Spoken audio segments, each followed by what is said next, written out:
Hello my dear friends, welcome to S class education. आज आपण पाहणार आहोत 11th standard biology chapter morphology in flowering plants या चॅप्टरची संपूर्ण exercise. So let us start. Choose the correct option. A. Which of the following will grow better in moist and shady region? A is opensia, B is orchid, C is mangrove and D is lotus. So correct answer is option B, that is orchid. Second MCQ. A particular plant had a pair of leaves at each node arranged in one plane. What is the arrangement called? A. Alternate phyllotaxy. B. Decussate phyllotaxy. C. Superposed phyllotaxy. D. Whorled phyllotaxy.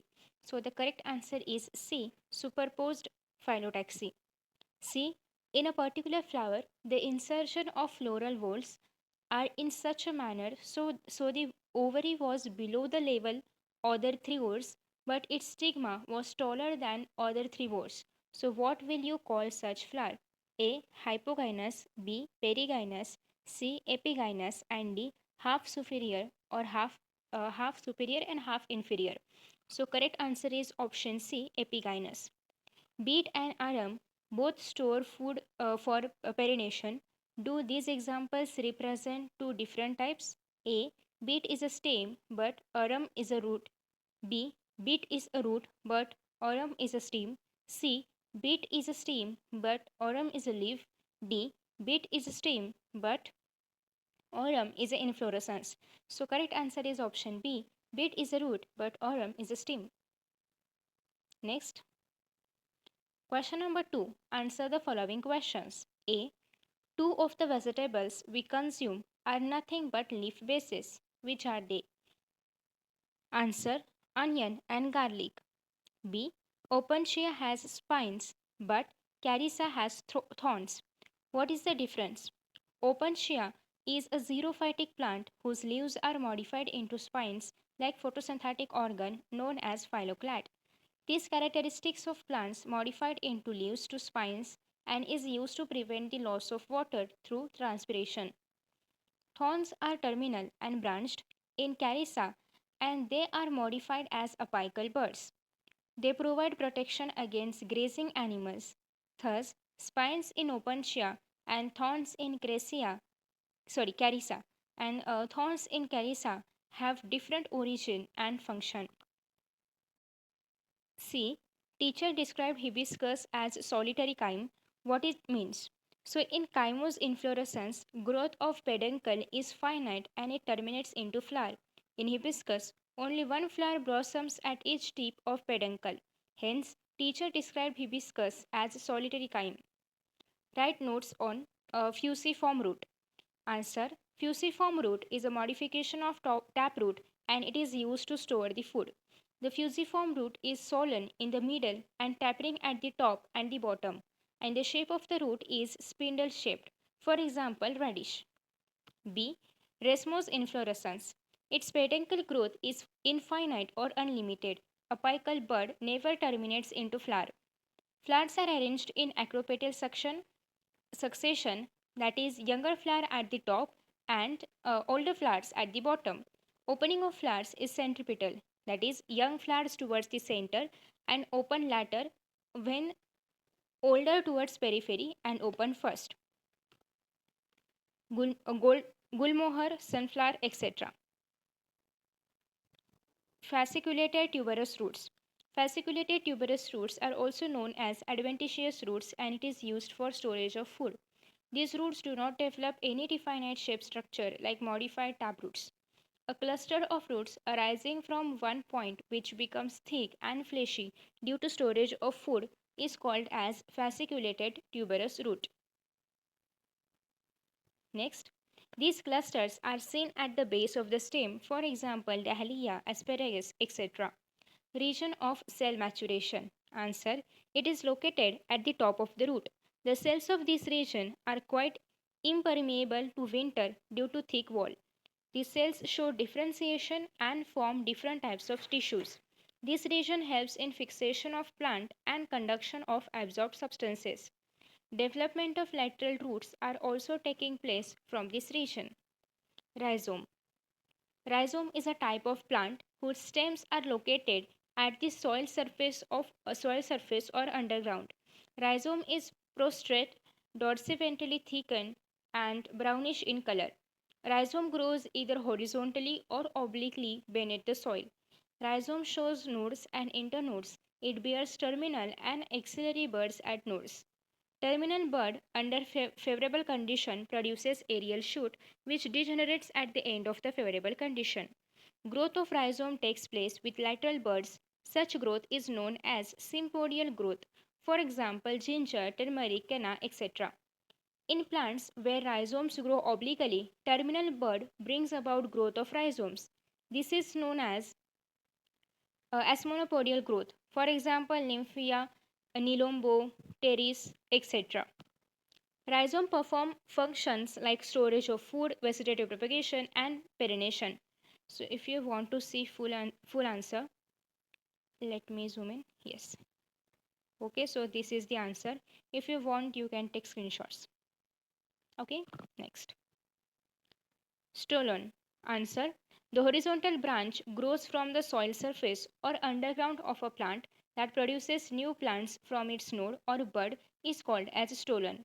In some plants, it grows above ground, that is wild strawberry.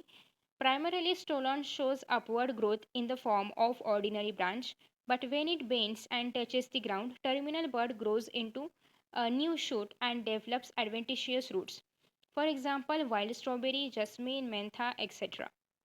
Leaf venation. Answer.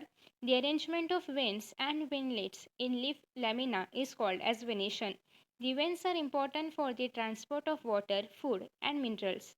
The structural framework of lamina is developed by veins.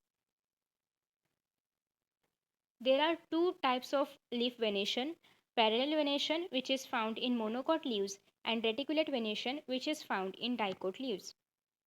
Next is cymose inflorescence. Answer. Its peduncle growth is finite or limited. Apical bud always terminates into flower. Flowers are arranged in basipetal succession, that is, older flowers at the top and younger flowers at the bottom. Opening of flower is centrifugal, that is, older flowers are at the center and open first, while younger towards periphery and open later. For example, China rose, jasmine, etc. Perianth. Okay. So perianth is described as being either diclamadeous or heteroclamadeous, in which the calyx and corolla remain unchanged. This is collectively referred as sepals and petals, which is called tepals. The whole of tepals is known as perianth. The whole tepals is known as perianth. It protects other floral whorls. If all the tepals are in free condition, it is called as polyphylous, and if tepals are in fused condition, it is called as gamophylous. Cephaloid perianth shows green tepals, while pela- petaloid uh, petaloid perianth shows brightly colored tepals. For example, lily, amaranthus, celosia, etc. Peta- Petaloid. Petaloid tepal helps in pollination, and cephaloid tepal can perform photosynthesis. Vexillary estivation. Vexillary estivation is like a butterfly shaped, and it's one large petal covering the other small petals. The larger petal are called as wings, and two innermost fused forming boat-shaped structures are called as scales. For example, Pisum sativum means peas. Next, axial placentation. Answer. What is meant by placentation? The mode of arrangement of ovules on the placenta are folded inward with the ovary, which is called as placentation. Axile. Ovules are placed on the central axis of a multilocular ovary. For example, China rose, cotton, etc. Identify the following figures and write down the types of the leaves arrangement. So figure A and B represents alternate phyllotaxy. In this type of phyllotaxy, single leaf arises from each node of a stem, for example mango. Figure C, figure C represents opposite dicascate phyllotaxy. In this type of phyllotaxy, a pair of leaf arise from each node and the consecutive pair at right angle to the previous one. For example, calotropis. मित्रांनो, तुम्हाला जर याच प्रकारचे अजून काही question answers हवे असतील तर हे जे ओसोल अप्लिकेशनचं बुक आहे ते तुम्ही रेफर करू शकता. 11th standard physics, chemistry, mathematics, biology सगळ्यांसाठी हे बुक अवेलेबल आहे. या सगळ्याच्या लिंक्स डिस्क्रिप्शन बॉक्समध्ये आहेत, नक्की चेकआउट करा. Question number 5. Students were on the excursion to a botanical garden. They noted following observations. Will you be able to help them in understanding those conditions? A. A wiry outgrowth was seen on a plant arising from in between the leaf and stem. So answer, a wiry outgrowth on the plant arising from in between the leaf and stem can be an auxiliary stem tendril. So stem tendril A. The stem tendril are thin, wiry, photosynthetic, leafless, coiled structures. They give additional support to developing plant. Tendrils have adhesive glands for fixation. B. There was a green plant with flat stem but no leaves. The entire plant was covered by soft spines. Answer. Student must have observed phylloclad, which is a modification of stem. So phylloclad, modification of stem into leaf like photosynthetic organ, is known as phylloclad. Being stem, it possesses nodes and internodes. It is thick, fleshy, and succulent, containing mucilage for retaining water, for example, Opuntia. C. Many obliquolix roots were given out from the lower nodes, apparently for extra support. Answer. Students must have observed adventitious roots in monocotyledonous plants like maize, sugarcane, wheat, etc. Adventitious roots are developed from any part of a plant other than radicle. In such plants, adventitious roots arises from lower node of a stem and provide extra support to the plant. These roots are also called as stilt roots. D. Many plants in the Marshy region had upwardly growing roots. They could be better seen during low tide. Answer. Many plants are growing in marshy region called as halophytes, and it produces upwardly growing roots, and it is called as nematophores or respiratory roots. The main root system of these plants does not get sufficient air for respiration as soil is in the waterlogged. So due to this, mineral absorption of plant also gets affected. To overcome this problem, underground roots developed special roots which are negatively geotrophic, that is growing vertically upward against gravitational force. These roots are conical projections present around main trunk of plant. Respiratory roots show the presence of lenticels which helps in gaseous exchange. E. A plant had leaves with long leaf apex which was curling around a support. Students must have observed about leaf tip tendril. In some weak stems, leaf apex modifies into thin, green, wiry, coiled structure called as leaf tendril. Such leaf tendrils help in climbing by curling around a support. A plant was found growing on other plant. Teacher said it is not a parasite. It exhibits two types of roots. Answer. Student must have observed the epiphytic plants like Dendrobium vanda growing on the other plant. The two types of roots exhibited by this plant must be clinging roots and epiphytic roots.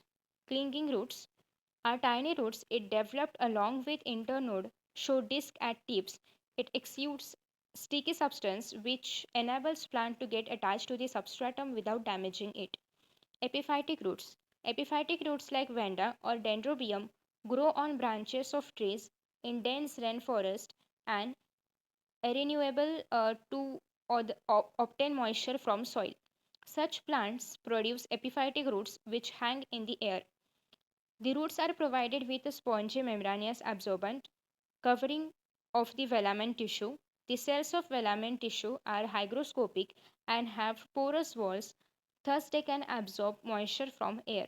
Epiphytic roots can be silvery white or green and are without root cap. G. While having lunch, onion slices were served to them. Teacher asked, which part of the plant are you eating? The edible part of onion is fleshy leaves. Onion has the structure of bulb shape at the base of the plant, in which stem is highly reduced, discoid, and possesses adventitious roots at the base. This stem bears a whorl of fleshy leaves which store food material. The scale leaves or fleshy leaves are arranged in concentric manner over the stem. Some outer scale leaves become thin and dry, thus it is also called as tunicated or layered bulb. Students observed large leaves of coconut and small leaves of mimosa. Teacher asked it what way they are similar. Answer: both large leaves of coconut and small leaves of mimosa show pinnately compound leaves. In both plants, leaf lamina is divided into number of leaflets. Leaflets are present laterally on a common axis called rachis, which represent the midrib of the leaf. Teacher showed the marigold flower and said it is not a flower. What the teacher meant? Answer: marigold flower is an inflorescence in which flowers are produced in a definite manner on a peduncle. So, in marigold, racemose type of inflorescence can be observed. In this, peduncle condenses to form a flat rounded structure called as receptacle. Opening of flower, centripetal, that is, younger flowers are towards center, open later, and flowers towards periphery, open first. Student cut open a papaya fruit and found all the seeds attached to the side. Teacher inquired about the possible uh, placentation of papaya ovary. So in papaya, seeds are attached to the sides of a fruit. Thus, parietal placentation is possible in papaya ovary. In parietal placentation, ovules are placed on the inner wall of unilocular ovary of multicarpellary Syncarpus gynoecium. Observe the following figure and label the parts. So seed coat, hilum, micropyle. Next is cotyledon, plumule and radicle. Differentiate with diagrammatic representation. Okay. So racemose and cymose inflorescence. So you can see the diagrams. Next point, growth of peduncle is infinite or unlimited. For cymose inflorescence, growth of peduncle is finite or limited. For racemose inflorescence, apical bud never terminates into flower. Cymose inflorescence, apical bud always terminates into flower. For racemose inflorescence, flowers are arranged in acropetal succession, that is, younger flower at the apex and older flower at the base. And for cymose, flowers are arranged in basipetal succession, that is, old flowers at the apex and younger flowers at the base. Done. Next. Next is reticulate and parallel venation. So you can check out the diagrams. In reticulate venation, veins and veinlets form a network. In parallel venation, veins run almost parallel to one another. In reticulate venation, it is found in dicotyledonous plants and parallel venation is found in monocotyledonous plants. Example for reticulate is mango, peepal, etc. For parallel, it's banana, grasses, etc. Difference between taproot and adventitious roots. Adventitious roots. So you can check out the diagram. It arises from radicle of an embryo during seed germination and it arises from any part other than radicle. It is differentiated into primary, secondary and tertiary roots. There is no such differentiation. It is usually found in dicotyledons and it is usually found in monocotyledons. For example, for taproot, that is pea, bean, sunflower, etc. For adventitious roots, that is maize, wheat, sugarcane, etc. Thank you so much.